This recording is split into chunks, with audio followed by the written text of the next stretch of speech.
Hello, everyone, and welcome to today's webinar where we will be discussing the 2021 Managed Services Report, No Rest for the Weary. My name is Holger Scholze. I am the founder of Cybersecurity Insiders, the online community for cybersecurity professionals, and I'm your host today. Thank you for joining us today and taking time out of your busy schedules. Now, today's webinar is brought to you by the MITRE Engenuity ATT&CK Evaluations. And MITRE Engenuity ATT&CK Evals focus on evaluating the potential capability of products to detect and protect against known adversary behavior. And in addition to the managed services report I mentioned a minute ago, we're also going to hear about how MITRE is expanding on their ATT&CK Evaluations program. All right, without much further ado, let's meet the presenters. Today we have Kat Self and Frank Duff here presenting for us to share their insights. And let me ask you, Kat and Frank, to briefly introduce yourselves. So I'm Frank Duff. I'm the lead for the ATT&CK Evaluations program for MITRE Engenuity. I've been at MITRE for the good part of 15 going on 20 years now. Doing a variety of roles, ranging from signal processing to blue teaming to my life now as leading a team of red teamers to assess products. And it's a pleasure to be here today, and thank you for having us. And I am Kat Self. I am a lead adversary engineer. I'm the CTI lead on ATT&CK Evaluations. I also work on macOS and Linux for ATT&CK Enterprise, and I'm also a leader of people.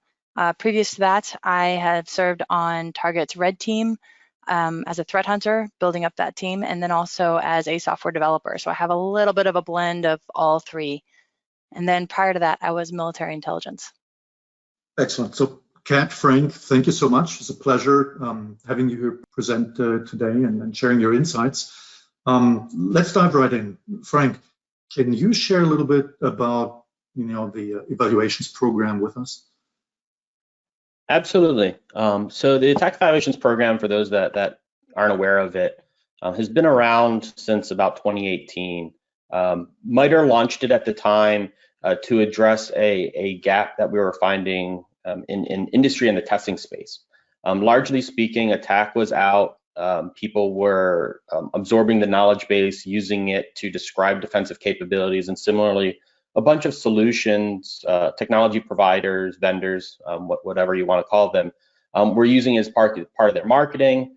So there's this growing awareness of it, but there was also generally a lot of uncertainty for how to effectively measure tools and capabilities with this. And so at the time, we recognized this gap. A number of private companies were coming to us saying, hey, there needs to be an arbitrator that can explain what's actually going on in this space, so we can have faith that what vendors are saying in their marketing is true. We had vendors who say that, you know what, we want people to honestly be able to trust us and what we say and what our claims are for these product evaluations. And so it was natural for MITRE, with this trusted advisor history that we have, to try to be that person that could sit in the middle, that trusted body to truly explain what products could do in relating to the threat. So a key aspect there is this is ATT&CK Evaluations, and it is based around the ATT&CK knowledge base. We use ATT&CK to describe the defensive capabilities, what they can do, and we use it to describe what exactly we did during our testing. These are threat-informed evaluations, and they're really targeting two different customers at the same time. The first is the vendors who are paying for their own evaluations.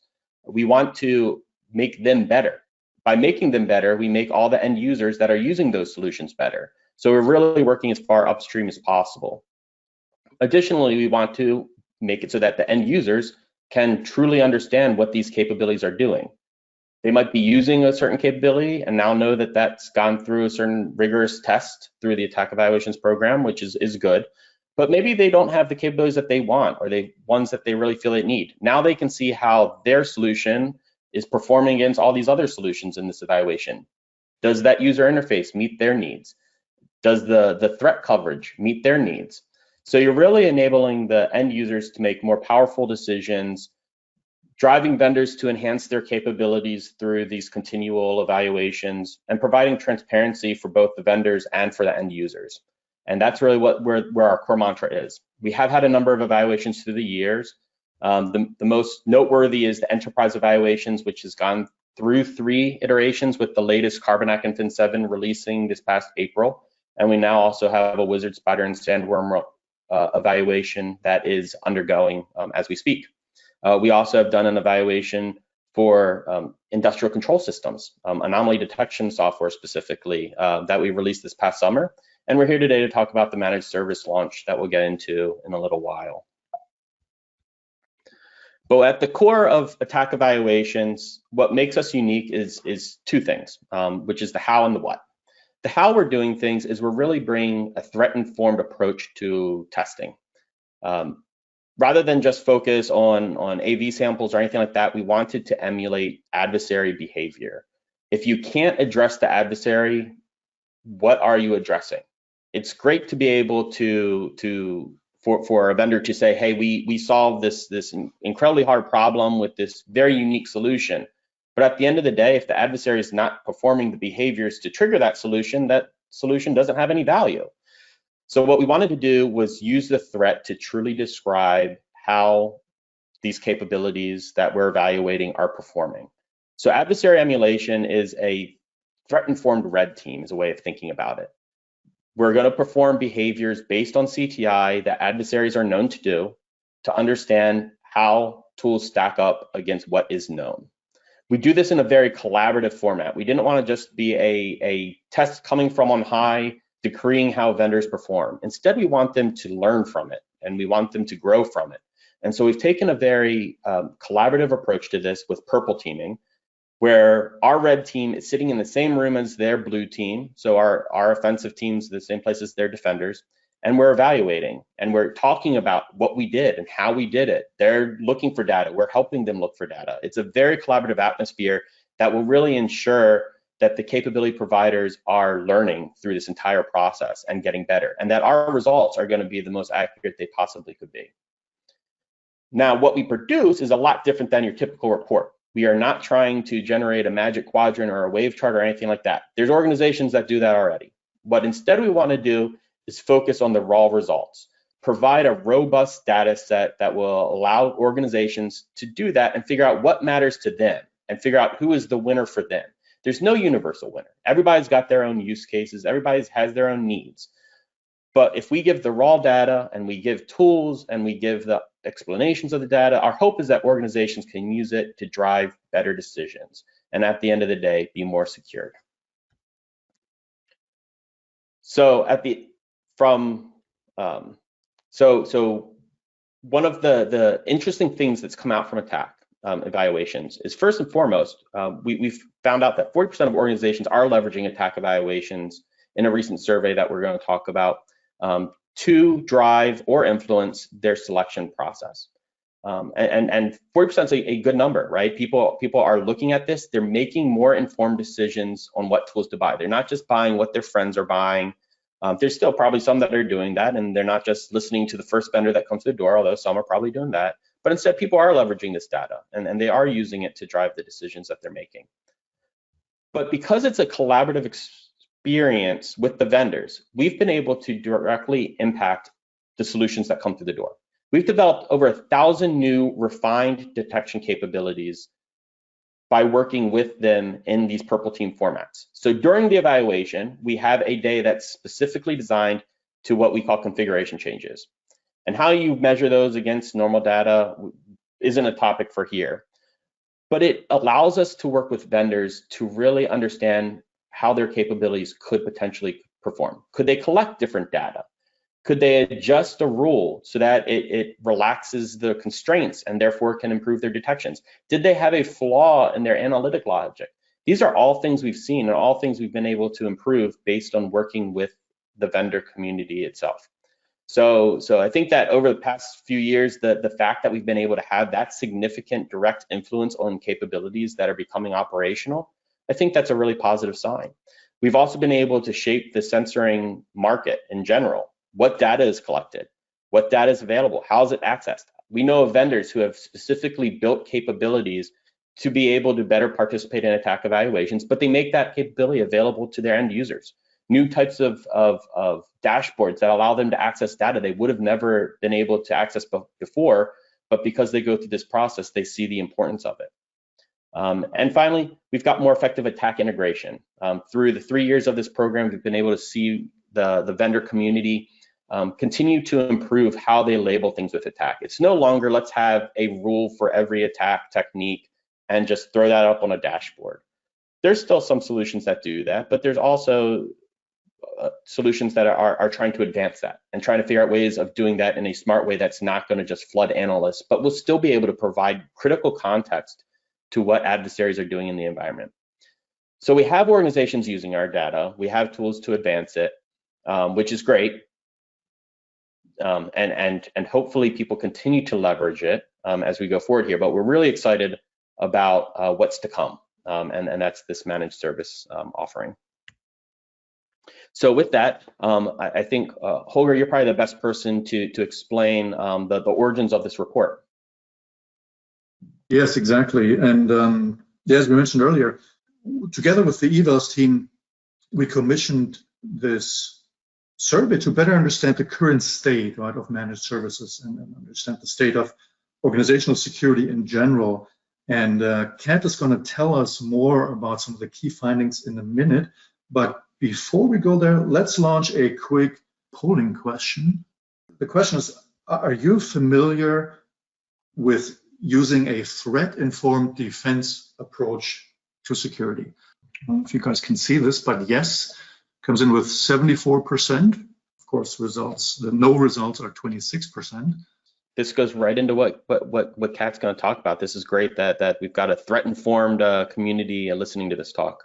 So that's actually perfectly in alignment. So if you are looking at the slide, about 65% of organizations are using a threat-informed defense approach, which is fantastic. Me as a former red teamer, I get super excited about offensive testing. So the fact that there's 58% are conducting offensive testing makes me very warm and fuzzy inside, which specifically is like, using breach and attack simulation tools. So which, we thoroughly believe in attack, right? Like it's being a threat-informed defense and then also leveraging that knowledge to be able to inform your offensive testing. So other numbers that are here is 35% do not use it, which is kind of interesting because that's right along with that, like the 26% that was in the poll that we just did.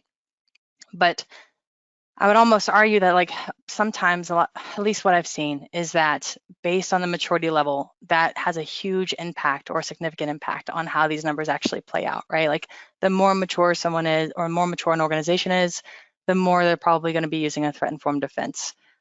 If they're using a threat-informed defense, they're also probably going to be using some type of validation testing that actually leverages threat-informed. So what that looks like so for 58%, right? So that is going to be,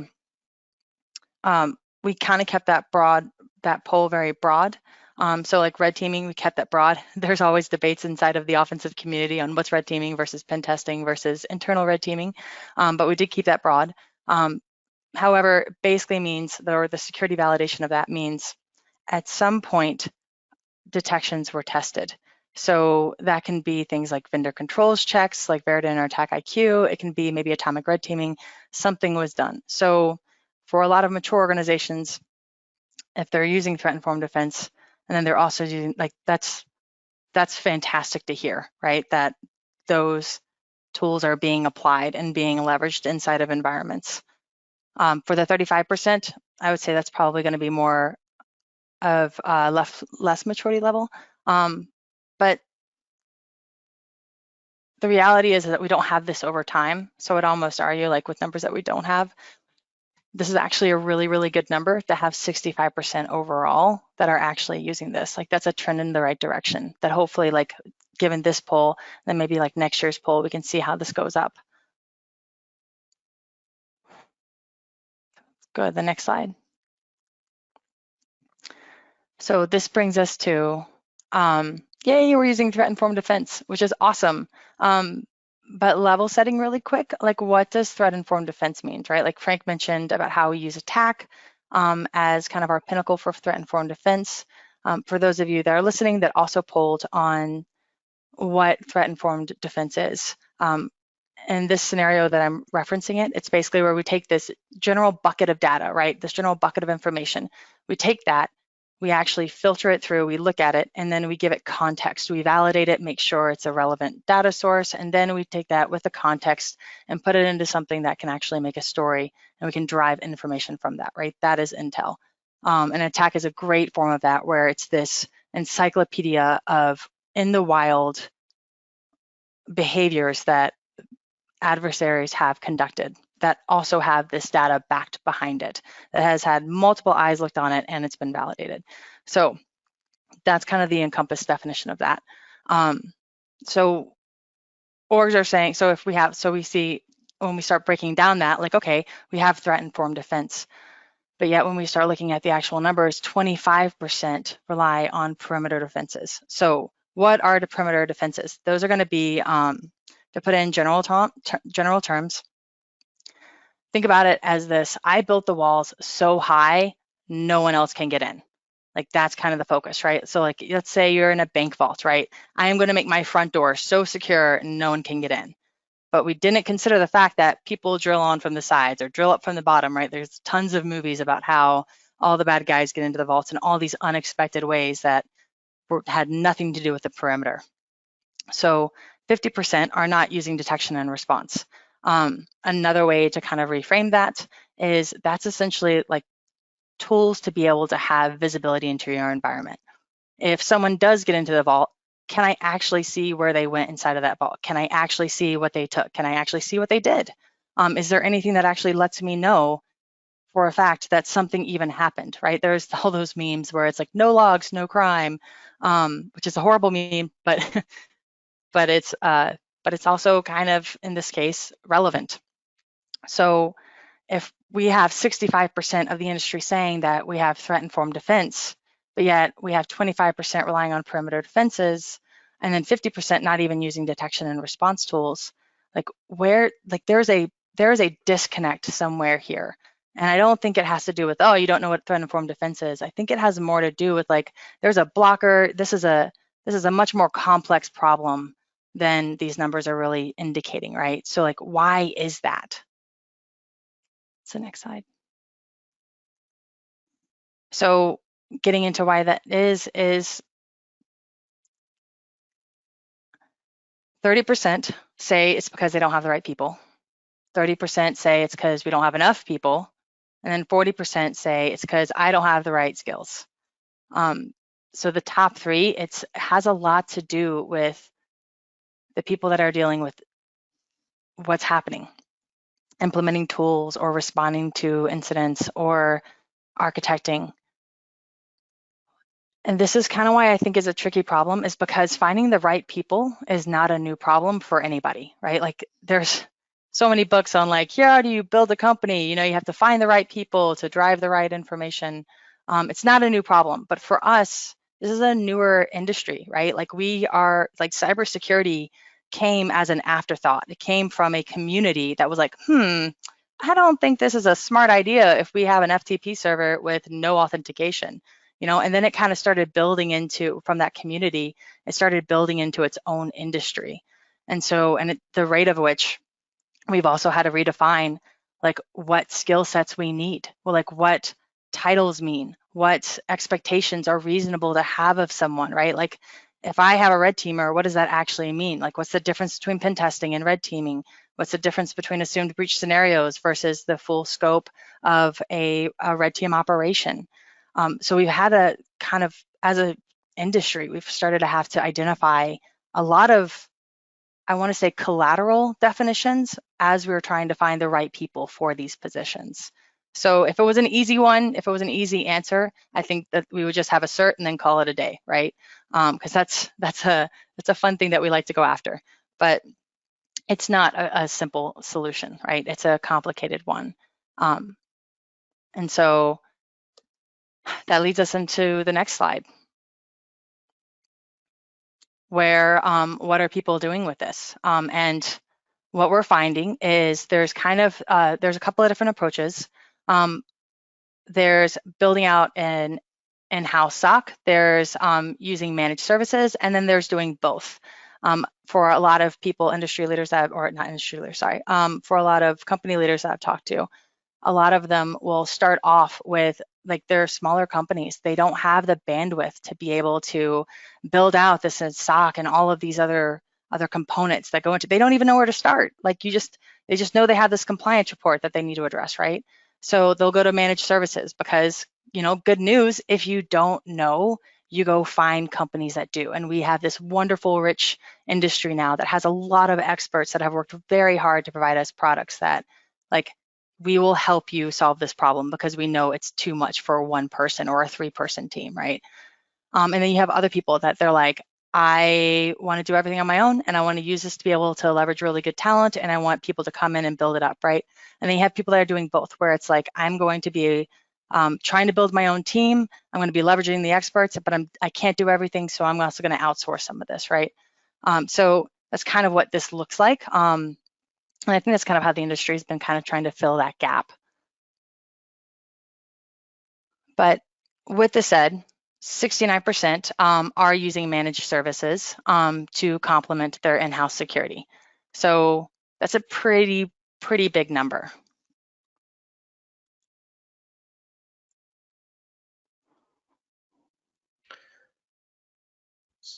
So Holger, I think that you were going to tee up a question here, specifically around managed service usage. The poll question, as you mentioned, do you currently partner with managed services?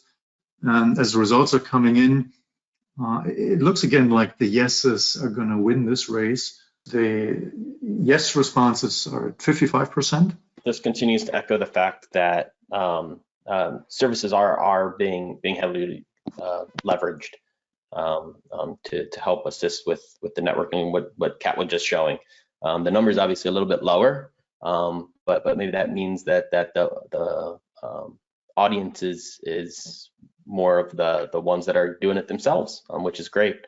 But this is definitely supporting some of the data we've seen. Yeah, the 45%. I'm kind of actually surprised by that, but I'd be so curious to know, like, if we had I love polls because they're just such a great way to get data just unfiltered. But I'd love to see, like, how much is in-house, right? Or, like, there's another question to be asked of, like, how much is just kind of not at all, which I hate to ask. We probably shouldn't ask that. It's a good question, though. With those polls, for the percentage that actually had managed services, how confident are you? Like, that is one of those questions that, honestly, like, until I even heard that question asked, I didn't even think to ask that question. I was like, oh yeah, it's sure. Yeah, my financial advisor is great. They're totally making me money. Wait a minute, are they making me money? Like, oh yeah, that stock market's doing great. Wait, is it doing great? Like, oh yeah, my news service is fantastic. Like, it's totally giving me nothing unbiased. Wait a minute, is it? Like, so it's kind of funny how it's, until some questions are even asked, we don't even think about diving deeper into that, right? Like I take a lot of things at face value that I didn't realize I take at face value. And that is one of the things that I think is kind of interesting about, like, the confidence, right? When we did this poll, like, what's your confidence? And for me, that's always an opportunity to kind of step back and be like, what is my confidence in that? And what we found was 50% are not confident, which is actually kind of terrifying because you're paying for a service and, you're like, maybe not, I'm confident, I have no idea. So that's, I don't know, that to me, that's something to be addressed, right? And then that's honestly, like, one of those things where it doesn't give me warm and fuzzies inside. But that's also one of the kind of the driving forces for what we do on evaluations, right? Like, we don't try to give you an answer. What we try to do is give you just transparency and to be as unbiased as possible in this. And Frank is actually going to address how we do our best to solve this problem with the confidence. So thank you very much, Kat. And you did a wonderful job of kind of explaining the data, or what the data is telling to us. And what that's saying is people are wanting to be threat informed at least. They're using it to influence their decisions, if not drive their decisions. But at the end of the day, you're still limited to the staff you have to be able to do the things. And so, okay, we recognize we need to go off and we need to find the staff elsewhere. But then who comes in and actually ensures that when you're outsourcing technology and or the people, that it's doing what it needs to do, right? It's one of those things, it's hard to know that it's working until something bad happens, and then you just know it's not working, right? It's that false positive problem or false negative problem. And so that's really where attack evaluations wants to come in. We want to be able to make industry have a feeling that they are actually being secured. We've done this through the years, through our enterprise evaluations, improving technology, and I think in general we've seen organizations be able to understand the threat much more and be able to recreate what happened in environments when we look at things like threat intel reports. But at the end of the day, we need to be able to do this for the people we're relying on. We're relying on MSSPs, we're relying on MDRs, the managed detection and response tools. That's the new hot term, right? We're relying on these things. But we need to be able to have confidence that when push comes to shove, when we're getting hit with the latest ransomware, that we're actually going to be defended.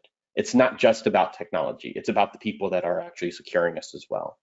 And that's really where attack evaluations wants to be. We want to be able to give this confidence by, in theory, watching the watchers, right? We're going to help work with these managed services in our collaborative way to ensure that we are informing them of how they might be able to perform better, understand the threat better, talk about the threat to their customers better. But we're going to do it in that transparent way that everybody's come familiar with to understand how these different solutions performed. Maybe you're using one and that one is performing great, but if they're not giving you the report in the format that you want, or they're pushing alerts to a dashboard you're not looking at, or they're giving you the information hours or days later than you would have wanted, maybe that means something. And that's where we want to be able to just talk about what each of these capabilities does, how each one of them performs, so that you, at the end of the day, as end user organizations, can feel that you are secured, right? When you have that 55% of the audience that's partnering with them, using them on some level, right? Wouldn't you like to be able to know that they're actually performing what their SLAs say that they're supposed to do for you? And so that's where we're going to jump in. So there are a couple key differences to how these evaluations work. For, again, the enterprise evaluations, we live on these core concepts of purple teaming, collaboration, openness, transparency, doing things collaboratively with vendors so that everybody can go away feeling like they learned something, and in some ways we're winners. But there's certain aspects of that start to fall apart when you talk about managed services. For instance, we described which adversary we're going to emulate during our enterprise evaluations, right? We announced we're going to do Wizard, Spider, and Sandworm this round back in the February-March timeframe, and yet we're executing it now.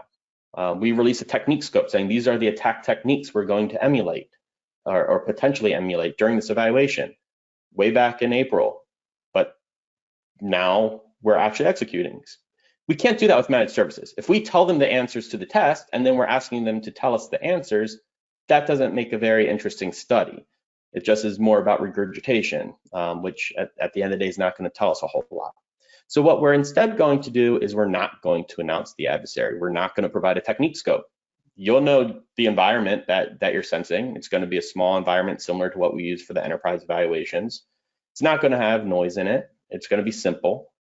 But you're not going to know what our threat's doing. This is about understanding what context could you provide around the threat. We'll execute our emulation. It will use adversary emulation just as we do for all of our other evaluations. But you'll have to tell us what we did, right? Give us your normal form factor. We won't give you the assistance while you're going along, but you'll be able to send us the alerts in the dashboard or send us the end of day report or whatever it is that you send to your customers. Treat us like a normal one. Show us what you would have been able to provide. And then what we'll do is we'll map all that information into our emulation plan to talk about where the vendor was able to say something about what happened during that. Now, a key point to this is recognizing that there's a key difference to the enterprise evaluations, which look at things like attack coverage, to managed services. It's not necessary that a service goes off and tells every customer what discovery techniques adversaries were using, but maybe it does matter.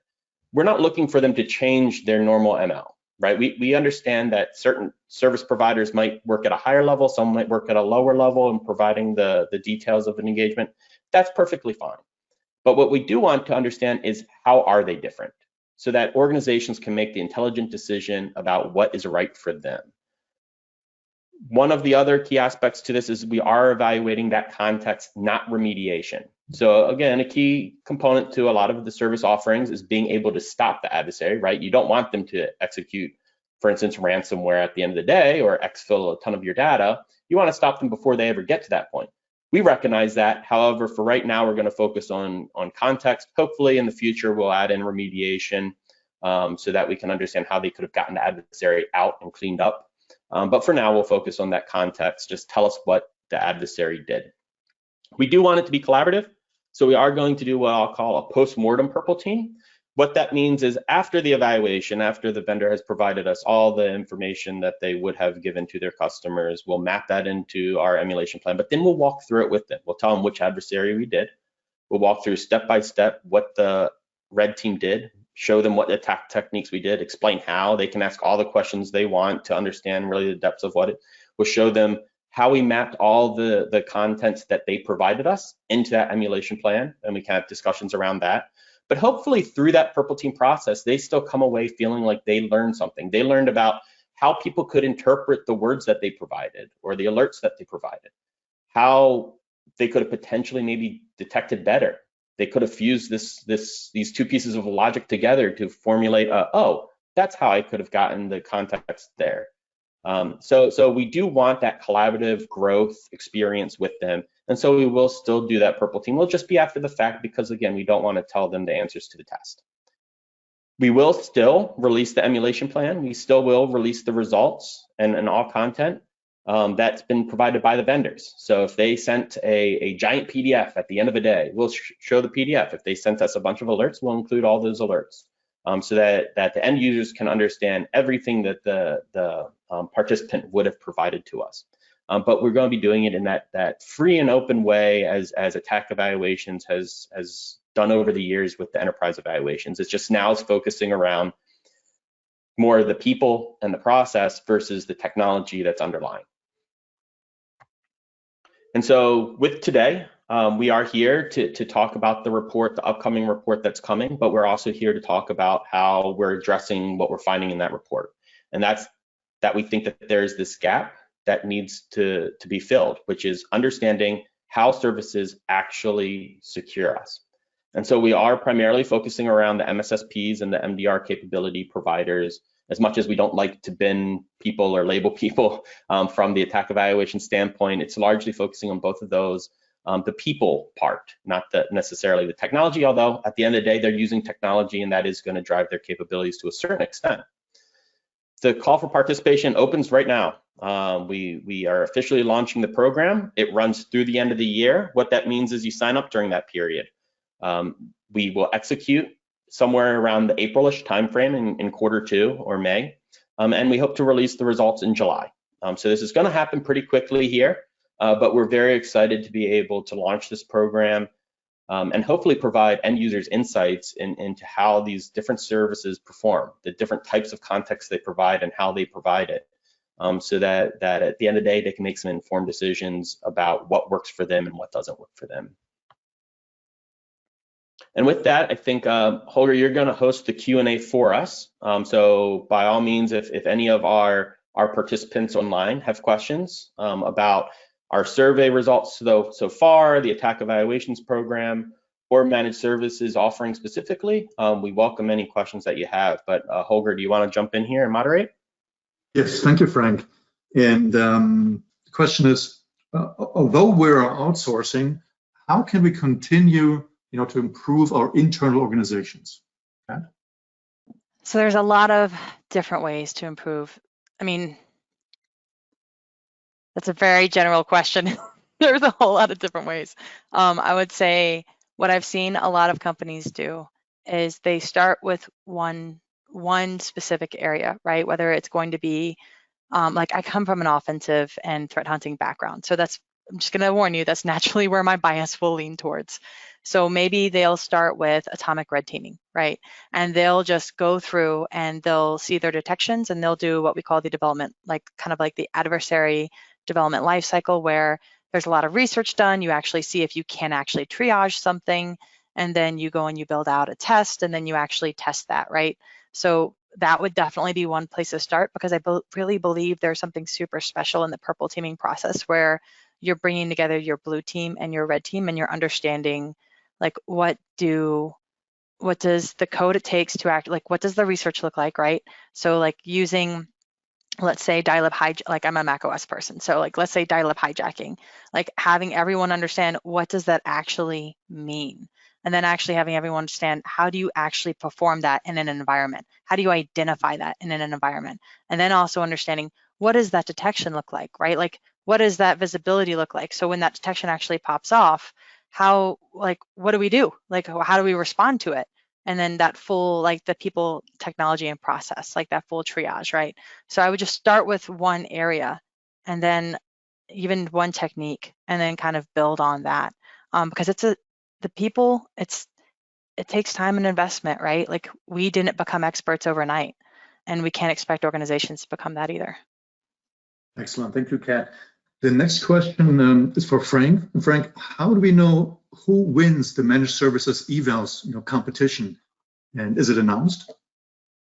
Yeah, that's a wonderful question, and one that frequently comes up. One of the unique things about attack evaluations is that and I briefly mentioned this earlier, but one of the unique things is we don't declare winners. We strongly believe that different solutions matter for different use cases. That goes from our enterprise evaluations when we do those. Some of them will be focused at small and medium businesses. Some are focused at big businesses. Some are focused if you have a SOC. Some are more if you just have a few people looking. So there's, and the managed services is going to be the same. There's not a one size fits all.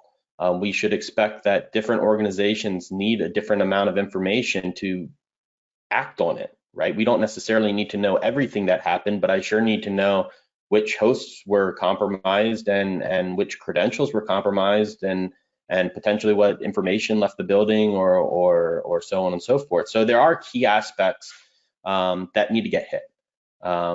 But at the end of the day, the level of detail can wildly vary, and therefore there's not going to be a clear winner, and attack evaluations will stand by that for all these evaluations that we do. There's different dimensions to look at, and hopefully we can provide enough dimensions that you can answer that question for you. Hopefully we provide tools so you can answer that for you. And then the other thing is organizations have historically leveraged attack evaluations. Third parties have leveraged attack evaluations to include in their analysis. And I think that that's still a wonderful driver for people to be able to take into account. Because at the end of the day, attack evaluations is just one aspect. You still have to consider cost and performance and all these other aspects that are also important. So bottom line is no winners. Do not expect a winner. Don't expect a magic quadrant or leader. Everybody will declare themselves winners as attack evaluations has taught us, but that's just because they feel that they can that they did well, right? They were able to show something good about their product, and we want people going away feeling like they're winners. For what it's worth, I did have a blog this past summer on this exact topic that you can find over at the MITRE Engenuity Medium account, which is our normal blogging mechanism. And I believe that link will be shared here, or if not, I have it on the next slide. But I released a blog on this topic because I think it's important that people recognize there's a reason why everybody's going away saying that they're winners. And at the end of the day, that's not necessarily the end of the world. Thank you, Frank. There's a quick follow-up question, which is, how does this evaluation relate to existing enterprise evaluations, and is there a connection? So there's the connection. In fact, I think that a lot of the censoring capabilities that services use will also be participants in our enterprise evaluations. At this point, we have 30 different participants that are coming back. We had 29 last year, 30 this year that are getting evaluated. And so a lot of the sensors that generate the data required to recreate threat behavior are going to be leveraged on some point from the services. And I do expect that some of the same vendors could participate in both. So there is definitely overlap from that aspect, but at the end of the day, the key difference is the enterprise evaluations focus on the sensing capabilities. We go to lengths to try to eliminate the human factor from that. When we talk about what we do with our purple team, the fact that it's open book, we say what we did and how we did it, we answer all the questions, we help them hunt. We're trying to minimize the person as the variable in the evaluation. Here, we're focusing on the person or the people of the organization, so to speak. So the services here is focused solely on how could people analyze the data and generate it, take the stuff that's from the sensors and construct it into meaningful ways so that it could provide more context to the organization that's under attack. So it comes down to people versus technology at the bare bones. That makes perfect sense. Let me tackle a couple more questions. And this one I like a lot because I share the sentiment. The question is, how do you differentiate EDR, XDR, MDR, and XMDR? Because there's a lot of blurring of lines, right, within the MSSP industry. Yeah, absolutely. Absolutely. That's a hot topic and one we thoroughly tried to generally avoid the name game, as it were. So when enterprise evaluation stood up, we took the approach to focus on the capabilities versus the market segment. At the time, the confusion was around EDR versus EPP. Some vendors called themselves one thing, some called the other things. At the end of the day, they had very similar capabilities. There were some differences at a high level, but largely came down to detection versus protection. So we called it detection at the time and said, you know what, if you're focused on enterprise detection, this is an evaluation for you. So as the solution space has evolved, our mentality hasn't. Whether you're an XDR or whether you're an EDR or even an NDR, or you're a SIEM that uses a bunch of open source EDR-like sensors, right? At the end of the day, we're focused on if you're detection oriented, this is the evaluation for you for the enterprise evals.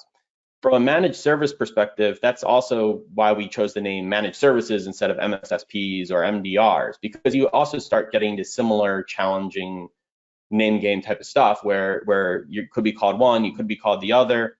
And I get that there's some key differentiations, the biggest of which I guess is MDR. I would largely consider bringing along a sensor versus MSSPs, which are more working with whatever they have. And that's a crude definition, so don't go off and skewer me, public. But that's generally how I do it. But from our standpoint, we try to stay out of the buckets and instead focus on the problem, right? If you've got a detection solution, the threat's not going to care what solution it is and what label they have on it. So why should we? We emulate the threat. You throw in your solution. You say where you or how you detect. In this case, with the managed services, there'll be how the people are able to construct the behavior. So we'll stay out of the lexicon lingo and leave that for the smarter people. And we'll just focus on the adversary and the type of solutions that are being used, meaning detection, protection, remediation, what have you. Excellent. Thank you, Frank. That was a perfect closing statement. Thank you, Kat and Frank, for sharing your insights on managed services and on ATT&CK evaluations. Absolutely. Yeah, thank you so much for having us. Yeah, I greatly appreciate the chance, and I think as we go on here to all the people that participated on this call, I thank you for your time, and I think for those that are solution providers, are the MDRs, are the MSSPs, reach out, participate. For those that use them, ask your MDRs, how are you going to do this? Because at the end of the day, we all need to be confident in our solutions. And hopefully that's what we're providing. So I urge you to have the talk with your service providers, or even just think internally, even if they're not participating, how are you validating them? We need to be able to provide some checks and balances to all this stuff. I've included some links here. Our blog, we just released one. right before this webinar kicked off on specifically the managed services. So if you're interested in there, reach out to the Medium account there and read that blog. Email us, go to LinkedIn. Kat and I are on Twitter. Feel free to reach out. We're community driven, just as ATT&CK is. So if you've got feedback, questions, anything, reach out to us and we'll gladly answer them. Yeah, we absolutely love community support. So feel free to hit us up on direct messenger or, yeah, just the second one Frank said. So we absolutely are about engaging with the community and letting you all help us drive some of the questions that we ask. Excellent, love it. All right, and with that, we're at the finish line for today's session. Now, as we're closing this webinar, I would like to thank all of you for joining us. I hope you enjoyed today's presentation. This concludes today's session. I hope we will see all of you again at one of our future webinars. Thanks, everyone.